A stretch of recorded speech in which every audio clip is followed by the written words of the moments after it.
suis le coach, regarde mes yeux. J'ai vu la chute, j'ai vu les feux. Je coupe les excuses, je parle vrai. Dans ce vestiaire, on vient pour gagner. Le plan est simple, pas de cinéma. Travail matin, travail le soir. Si le doute vient, je le mets dehors. L'équipe se lève quand j'ai le corps. Ça m'a resté, on tient la maison. Ça m'a resté, faut du cœur du nom. Ça m'a resté, le peuple répond. Ça m'a resté, on veut la raison. Moi c'est le joueur, aimé ou sifflé. Un jour porté, le lendemain. Salam alaikum. Sama gars yi saar naa leen du nuyu waa Sénégal Sport Média waaw di leen wax man la Serif Sarr président supporter ASC Xandaalu waaw di leen jox seen wàccuwaay baax a baax nag depuis 2022 depuis 2022 ba léegi may président supporter yi ànd seet sama yenn gars yi nag yoo xamante ni peut-être émission bi moo ñu xaw a bett quoi léegi laa koy dóoree am na Baye Matar ak Playboy ak Massamba ak yeneen sunu yeneen boo yoo xamante ni ay tout tànk lañu quoi xamante ni fii la nekk tamit si ASC bi waaw déggal nu trop nag lu ñu leen wax def ko waaw non fii moom mu ngi nii rek ASC moom mu ngi nii moom ñëpp benn lañu ASC Xandaalu ngi waa saa yoo fi ñëwee terrain nii lay mel quartier gi nii lay mel ñëpp nekk benn ñëpp ay àndandoo ñëpp ay dóorandoo waaw te ñu ngi jum si benn max nag max zone 3 Xandaalu manko le 10 19h30 non loolu kañ yow soo xoolee terrain bi nu mu mel nii la nga xam ne maanaam gars yi waaj nañu quoi waaw soo xoolee terrain bi nu mu mel nii tamit di invité gars yëpp waaw nag di waajal max bi incha allah lundi à partir de 19h30 di nga wax gars yëpp di wax boo yëpp nan mobiliser def comme nu doon def comme te Xandaalu manko moom du yomb comme te max derby la mais lu mu nekk derby tamit bëre bu kenn baam la rek yàgg tamit dañ leen di gagné rek. Quand je touche la balle, tout le monde parle. S'ils me veulent en haut, je vais droit dans l'âme. Comme je me relève, je serre les dents. Je joue pour les miens, pas pour les bruits de devant. On me critique fort, je reste debout. Le vrai sur le terrain finit partout. Ça m'a resté, on tient la maison. Ça m'a resté, faut du cœur vivant. Ça m'a resté, le peuple répond. Ça m'a resté, on veut la raison. Moi je viens du non stade xanaa kañ leen da ngay problème bi suñu demee ba stade ak suñu yenn booy yu ñuy àndal tamit bëgg leen a yéegal si kaw tribune yi zemi yi ne duñu yéeg affaire yooyu tamit léeg-léeg nga gis ay booy yoo xamante ni seega Xandaalu booy yu bëri ay élèves lañu te yorunu yenn xaalis yi ñun ñoo si sonn di def ay yenn wecce di dugal yenn supporters yi si buntu stade vert affaire yooyu quoi te bëggoon nañ bu baax a baax waa zone 3 suñu mënee wàññi ticket yi pour yenn booy yi quoi ticket yi seer na trop waaw en tant que président supporter ticket yi seer na trop quoi. donc man la Mamadou Gueye Soumaré donc ancien capitaine équipe ASC Xandaalu donc actuellement aussi maa ngi occupé poste directeur technique donc depuis 2026 voilà c'est ça donc équipe bi aussi donc football naa fi plus de 15 ans donc ren ji aussi laa fi doog a nekk directeur technique bon foofu nag mën naa ci wax parce que football naa ci équipe bu njëkk ba football naa ci équipe bi donc li ma ci gis rek mooy y a pas beaucoup de changement parce que ñun autant amoon nañ engagement aussi et on était solidaire donc actuellement aussi gis naa booy yi am nañ engagement bu baax et am nañ solidarité aussi donc te xam naa ne engagement bi aussi ñu ngi téye seen énergie pour dem ci échéance yi nga xamante ni moom la ñuy jóg muy zone. voilà foofu moom li ñu ciy wax bëriwul parce que le travail a été fait donc bi ñu waree wuti ji jour en tant que directeur technique ànd nañoo ngi ñu war a ànd wuti ji ay jour donc alhamdulilah on dit macha allah parce que am nañ équipe bu baax. donc leneen li ñu ciy wax aussi mooy ñi ñu fi indi ñëpp aussi gis nañ ne am nañ engagement gis nañ ne aussi ay compétiteurs lañ donc foofu rek dañ leen di ñaan aussi ñu garder énergie boobu comme li ma wax léegi rek pour yóbbu ko ci zone yi yàlla may ñu ndam incha allah. voilà en tant que directeur technique jafe-jafe yi bon nawetaan ku ko wax ne xam ne c'est purement amateur donc da ngay am problème mu aussi yenn joueurs yi seen i déplacement yenn joueurs yi aussi yu ci ëpp. parce que di nga kii di directeur technique di que ne di nga dem jëli ji jour koñu jàmbur andi ko sa koñ di nga ko jëli ji dëkku jàmbur aussi andi ko sa dëkk donc problème mu déplacement yeeg des fois bon nourriture yi ama gën a xam donc affaire yi day metti mais bon dañuy koccal ñun en tant que dirigeant rek pour mën cee génn quoi. man maa ngi tudd Chérif Diop dëkk ci koñ Xandaalu nekk supporter Xandaalu waaw ñu ngi waajal sunu match contre Manko nag di ñaan yàlla may ñu ndam bu seddu guy. Xandaalu nag équipe bu mag la ku wax Xandaalu wax Rebeuss xam ne équipe bu dëkk la du équipe bu koñ rek équipe bu dëkk la équipe boo xam ne équipe bu bëri coow la équipe boo xam ne buy football ñëpp a koy xaar da équipe boo xam ne équipe bu mag la daal te ñoo ngi koy xaar nag ak 3 points incha allah rabi suñu compte ñoo ngi manqué waaw. Xandaalu ku xam zone 3 biir Xandaalu xam ni benn seule équipe bu mag la am muy Xandaalu ndax ñëpp derby la contre Xandaalu kon Xandaalu kon ñun say supporter ñoo lay xaar nga ñëw ak force ñëw ak doole Rebeuss ci kanam. asalaamaaleykum la see Xandaalu asalaamaaleykum waa Mbour maa ngi nuyu ñëpp kenn ku ne turam ak santam en fait di rafetlu initiative bi de plus waaw man la Matar Kara dëkk koñu Xandaalu di vice président communauté de supporters la see Xandaalu waaw gars yi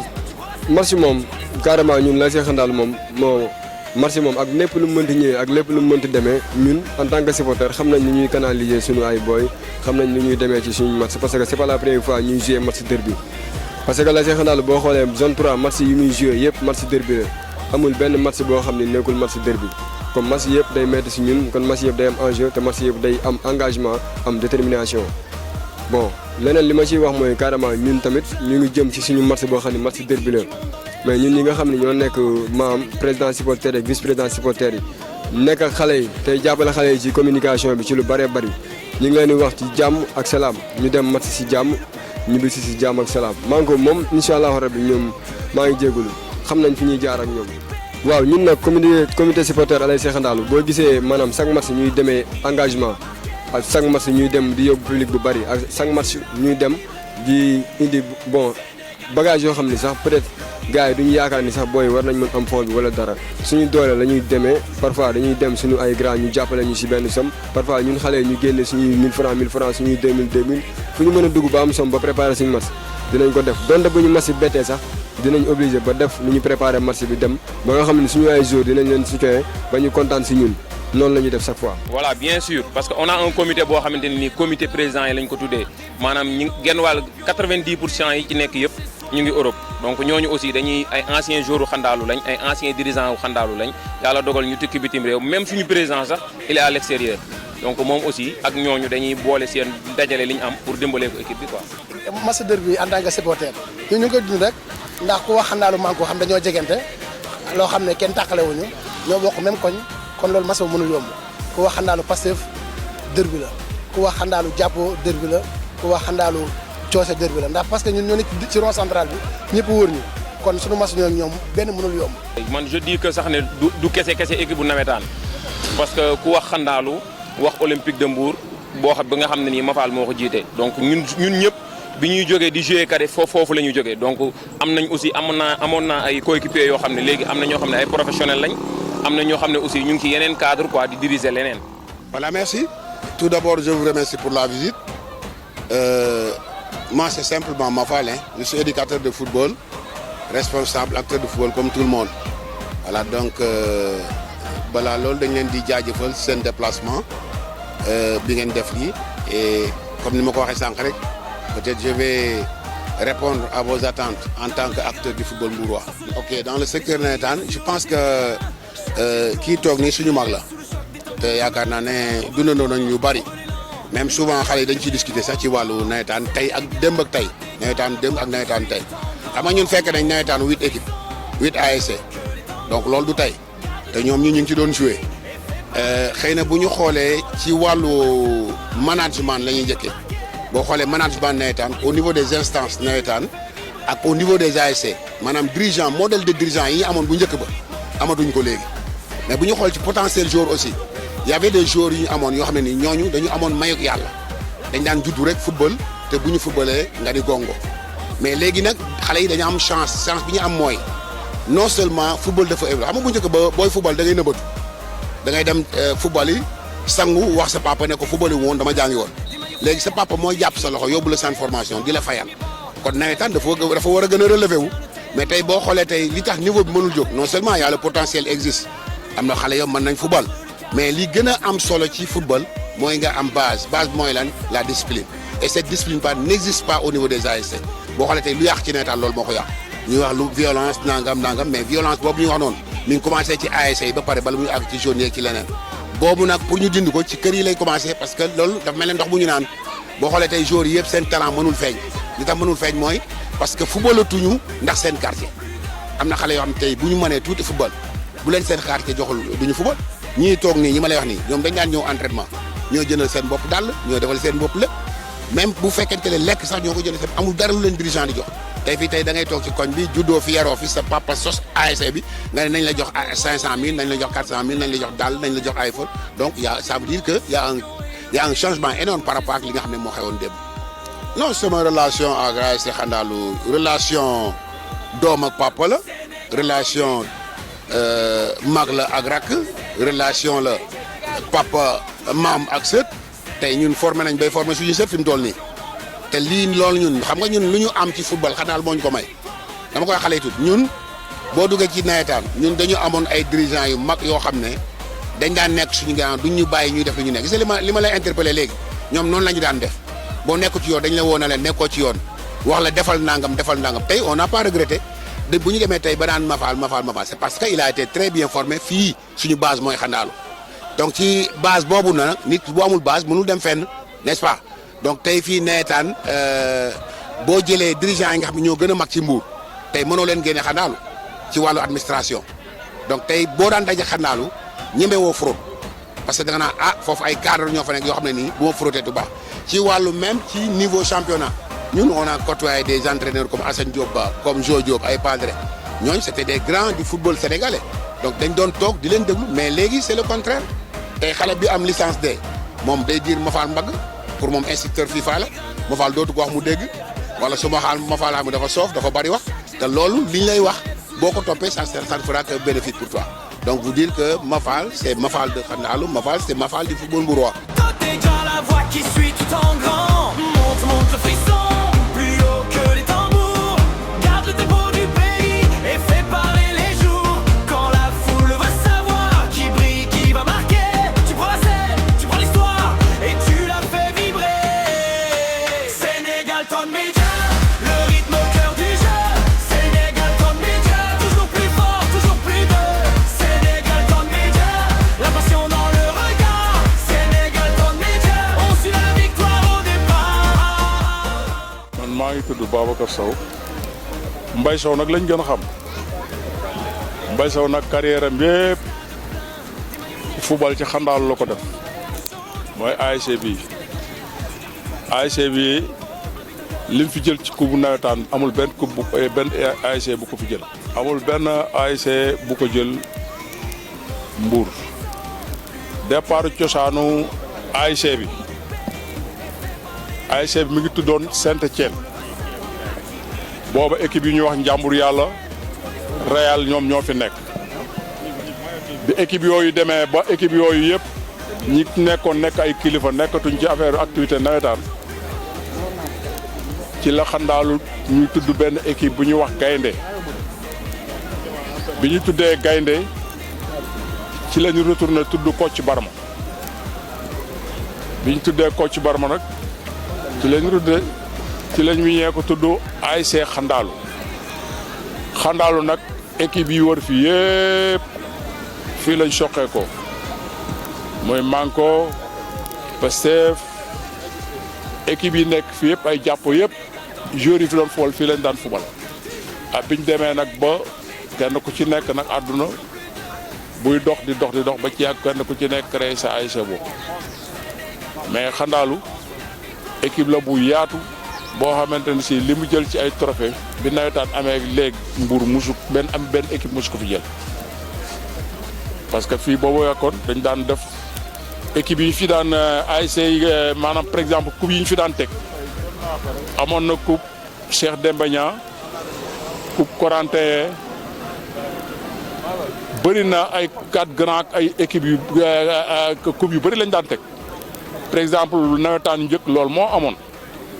mais vraiment Xandaalu nekkoon na ci jàmbaar te def na ci loo xam ne peut-être bëriwul ASC yu ko ci def loolu moom lu ma fekkee la lu ma mën a wax la te doo loo xam ne ten si kenn mënu ko teggi loolu daal fekk naa ko ci Xandaalu waaw xam nga ASC yu njëkk yi par exemple nawetaan bu njëkkoon ak nawetaanu léegi du benn parce que boo xoolee par rapport ak équipe nawetaan yi léegi ASC yi ni ñu bëree loolu bu njëkkoon du demee nii léegi bu njëkkoon du demee nii mais léegi ni muy demee nii loolu moo gën a tax ASC yi nawetaan yi par exemple boo xoolee sax alors que valeur bi mu waroon am amatu ko parce que par exemple boo xoolee quartier bu nekk am équipe nawetaan loolu moo gën a tax vraiment football bi xaw na sooxe tuuti ci nawetaan te loolu day dem ba ci équipe championnat yi parce que bu njëkkoon li ñu xamoon mooy da nga daan dem ci ay ASC fekk fa ay footballeurs yu mag ñu jël leen fa yóbbu leen ci équipe championnat yi mais loolu boo xoolee léegi loolu moo xaw a gën a kii parce que man mi di wax yow man am na ASC yoo xam ne xawuma leen te Mbour laa jëm. non am nañ yaakaar parce que li tax ñu am yaakaar mooy football dafa développé mais développement bi aussi dafay ànd ak encadrement parce que boo xoolee y a beaucoup de structures à Mbour nawetaan kii wax na la ko léegi am na ASC yu mu xamul fi mu toll suba juumul àgg nañ 60 et quelque ci yoo xam ne daa démarré ay 8 la woon 10 12 ba 16 ñu def benn poule ASC yëpp di daje kon ça veut dire que potentiel bi mi ngi fi mais potentiel boobu dafay ànd ak encadrement bi li tax mu am solo mooy nit ki dafay am fondement ni bâtiment amee fondement boo defee sa bâtiment amul béton amul fer amul suuf lu jóg ci kaw day màbb mais ñun suñu problème mooy loolu parce que xale yi benn amuñu persévérance nangootuñu toog ci ASC yàgg fa ñu xàmmee leen nangootuñu toog ci club yi yàgg fa ñu xàmmee leen parce que boo amul constance ci benn club tey boo jëlee tey je prends l'exemple je ne veux pas citer de nom par exemple un jour bu nekk stade de Mbour nga nekk fi 1 an ñu naan booy bi booy stade année bi jeex nga dem Jaraaf mais est-ce que boo demee am nga chance ñu naan booy Jaraaf bi doo am chance boobu mais boo toogee 2 ans 3 ans ñu naan booy stade bi booy stade mais bu yàggee nga dem sa yoon parce que dañ lay teg bët voilà donc loolu nag persévérance boobu moom lay xam loolu mooy différence bi mais y a énormément de talent et ce talent là dañ ko war a encadrer bu ko defee ñoom dinañ am au moins fu ñu teg seen tànk pour mën a dem. nawetaan yàgg naa ci ba léegi damay dem terrain mais am na ASC yoo xam ne xawma leen loolu nag li ko waral mooy quartier bu nekk am équipe nawetaan loolu mooy li nga xam ne moo gën a sonal nawetaan yi parce que nawetaan yi ni mu daan demee alors que demeetul noonu mais bu fekkoon ni loolu xawoon na wàññeeku tuuti vraiment Mbour dinañ fi gis football bu kii parce que Mbour xale Mbour yi ñu ci bëri na ay footballeurs yoo xam ne mun nañ football mais bu fekkee quartier bu nekk dafa am ASC vraiment loolu dafa xaw a wàññi valeur bi nawetaan yi amoon. waaw le conseil yi may jox na supporters yi rek mooy football il faut am ku gagné am ku ñu gagné loolu mënul ñàkk ci football sport yëpp la sport ku koy def il faut ñu gagné la mais du tere aussi supporters yi bu ñu leen gagné ñu xam ni football la Mbour ñëpp ñoo bokk ndey ñoo bokk baay parce que ñun par exemple ñun li ñu xam man li ma xam am ko ci football quartier bu nekk am naa fa ay xarit te loolu football moo ko waral su fekkoon ne dama yore yenn comportement yi am na quartier yoo xam bu ma fa demee dinaa am xaw a gêné wu mais quartier yëpp vraiment am naa fa ay xarit am naa fa ay soppe football moom lim ma andil xandaalu damay waxtaan ni ma xandaalu andil ci vraiment du football rek mais am na lu ma andil lim ma apporteel baax na parce que man au moins jaar naa stade de Mbour joué naa fa junior léegi nag loolu bokk na ci li nga xam ne par exemple supporters yi war nañ cee gën a góorgóorlu xam ne football il faut loolu am parce que ñun vraiment Mbour dañ daan teg équipe bi par exemple coupe yi fi nekk yëpp ASC Xandaalu jël ko ci benn année coupe yi ñu teg nawetaan Mbour yëpp mu Cheikh Demba Niang Corentin ay bëri woon na ay 4 grands ay équipe coupe yoo xam ne sax fàtte naa ko vraiment Xandaalu da daan jël lépp mais du tere yeneen ASC dañuy muñ loolu ma bëgg ñi nga xam ne suñuy doom lañ ñu xam ni football moo demee noonu vraiment man loolu laay ñaaxat supporters yi bëgguma ñuy am yenn affaires yi ñu leen di adressé loo xam ne baaxul ci ñoom loolu daal laa amoon ci lu may wax ci côté supporters yi. parce que encadrement bi yëpp mooy problème bi yëpp bu encadrement bu baax amee rek formation day rentable pour les jeunes. waaw sama dernier mot mooy fi mbay terminé rek xam nga ñun nawetaan ak championnat ñi dañuy séntu valeur ci football bi te lu ñuy digle lépp mooy bépp ASC bu bëgg a gagné bépp club bu bëgg a gagné jiitalal yar ak teggin parce que lépp loo am quelque soit ton talent am loo yar moom zéro yam beneen bi mooy football ñaar ñoo koy def ñaar ñi koy def nag ñett lañ ci tudd da ngay gagné wala nga perte wala nga match nul bu la ci yàlla may nag da nga war a jouer ak la plus grande sportivité pour que loolu ñuy wax violence mën a dañ ci kii parce que loolu la ñu war a combattre ñun dirigeants yëpp. Le lendemain jugé, quand je touche la balle, tout le monde parle, s'ils me veulent en haut, je vais droit dans l'âme. Comme je me relève, je serre les dents, je joue pour les miens, pas pour les bruits de devant. On me critique fort, je reste debout, le vrai sur le terrain finit partout. Ça m'a resté, on tient la maison. Ça m'a resté, faut du cœur vivant. Ça m'a resté, le peuple répond. Ça m'a resté, on veut la raison. Salam alaikum. Donc man la coach Cheikhou Diété di coach ASC Khandalou cette année inchallah. Waa équipe bi dama fi nekkoon comme joueur ancien bi ma paree donc ma dem jouer ji au niveau supérieur mooy ay Touré Kunda Stade de Mbour bi ma fa jógee aussi ma ñëwaat revenir encore ci ASC bi di encadrer en tant que coach titulaire nekk naa fi aussi coach adjoint comme entraîneur yi fi jaar yëpp ma ñëw. Donc joxe suma soutien par rapport au objectif équipe bi. waaw pour cette année je crois que am nañ ay départ comme yeneen équipe yi mais aussi am nañ ay arrivées pratiquement donc boo gisee séance d'entraînement yi pratiquement bon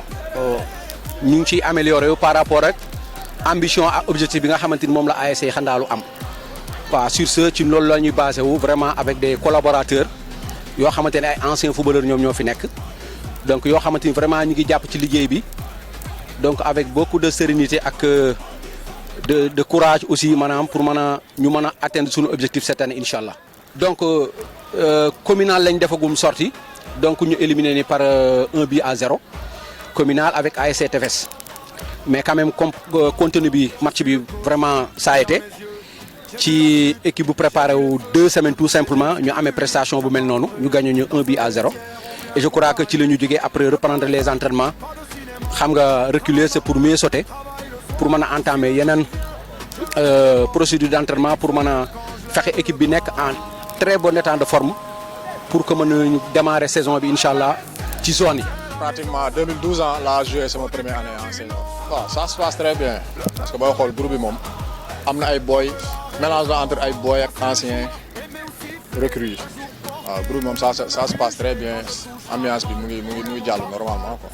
waaw espoir bi ma am mooy que vraiment effectif bi ma fi fekk ren